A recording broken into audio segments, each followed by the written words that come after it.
Hey everyone, and welcome. Today we are going to build a simple but super powerful action plan to finally get control of your credit card debt.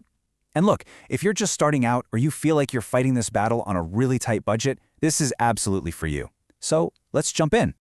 You know that feeling, right? When you see that stack of envelopes on the counter or those email notifications pop up, it can be so stressful. It's like this constant weight on your shoulders. But just admitting that, just acknowledging that feeling, that's actually the very first step to making it go away.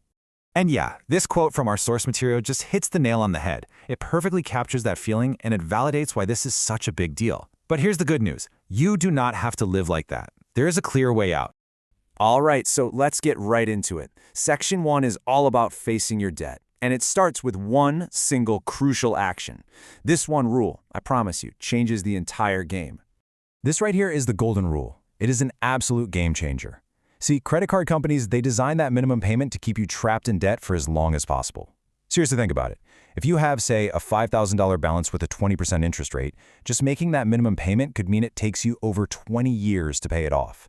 You'll end up paying thousands and thousands in just interest. You're basically running in place. And the slide shows it perfectly, right? That hamster wheel, that's you making minimum payments. You're working your butt off, but you're not getting anywhere. But paying more than the minimum, that's the staircase. Every single extra dollar you pay is another step up, getting you closer and closer to freedom. Okay, so you're on board with paying more than the minimum. Awesome. Now you need a battle plan. And the great thing is, you've got options. This isn't a one-size-fits-all thing. It's about picking the path that actually works for you and gets you fired up. Let's look at the two most popular ways to do this. So meet the two main contenders, the avalanche method and the snowball method. You can think of it like this. The avalanche is the most logical, mathematical choice. It's all about the numbers. The snowball, on the other hand, is the most psychologically satisfying choice. It's all about your motivation. One appeals to your brain, the other appeals to your heart.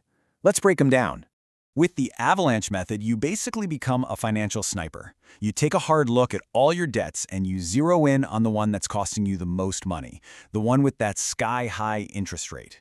You'll make the minimum payments on everything else to stay current, but every single spare dollar you have gets aimed at that one high-interest target. The big takeaway here is this is mathematically the fastest way to get out of debt, and it will save you the most money in interest over time. It's pure financial efficiency. Now, the snowball method is all about the incredible power of momentum. With this one, you actually ignore the interest rates for a minute. You just list your debts from the smallest balance to the largest. Then you attack that tiniest debt with everything you've got. And this is where the magic happens. Because when you pay it off, which can happen pretty fast, you get this amazing psychological boost. A quick win. It feels so good. Then you take the entire amount you were paying on that first debt and you roll it over to the next smallest one.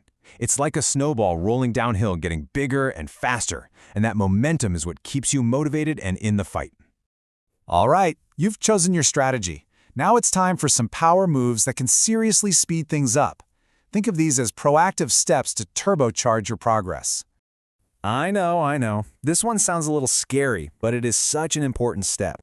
You have to remember, your creditors are just businesses, and honestly, they would much rather work with you and get paid something than get nothing at all if you default.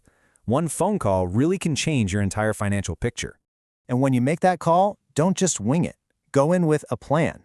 Calmly explain your situation and ask for something specific like, can you lower my interest rate? Or would you be willing to waive my last late fee? Remind them if you've been a loyal customer for years. And hey, if the first person you talk to says no, don't just hang up. Politely ask to speak to a supervisor. Or even better, the retention department. It's literally their job to find ways to keep you as a customer. Okay, here's another potential game changer, the balance transfer. This is where you move your debt from a high-interest credit card to a brand new one that's offering a 0% or a really low introductory rate. This can buy you a crucial breathing period, maybe 12, maybe 18 months, where 100% of your payment is going to crushing the actual debt, not just feeding that interest beast. But, and I cannot stress this enough, you have got to be careful. Always read the fine print. How much is the transfer fee up front? It's usually a percentage of the amount you're moving. And most importantly, what's the interest rate going to be when that awesome intro period is over? Because it can skyrocket. Look, a balance transfer can be an amazing weapon in your arsenal, but only if you have a rock-solid plan to pay off that debt before the clock runs out. So, paying off your debt? That's amazing. But staying out of debt for good, that is the real victory. And that means building a solid financial foundation so you never end up back here again. It really all comes down to this. You cannot control what you don't measure. You have to know, and I mean exactly know, where your money is going every month. It's one thing to have a vague idea in your head, but it's totally different to see it all there in black and white. Tracking your spending is the essential first step to creating a budget that's realistic and that you can actually stick to. So what happens when life does what it always does and throws you a curveball, a flat tire, a surprise trip to the doctor? This is where an emergency fund becomes your financial superhero. It's a savings account that is just for emergencies. It's the thing that stops a small problem from turning into a big debt. It's your safety net. Now, the standard goal that financial experts recommend is to have 3 to 6 months of your essential living expenses saved up. But please, please, do not let that number scare you. You don't get there overnight. You start small. The most important thing is just to start. And this is so important, especially if you're on a tight budget. We're not talking about finding hundreds of extra dollars a month. We're talking about finding $5 here, $10 there.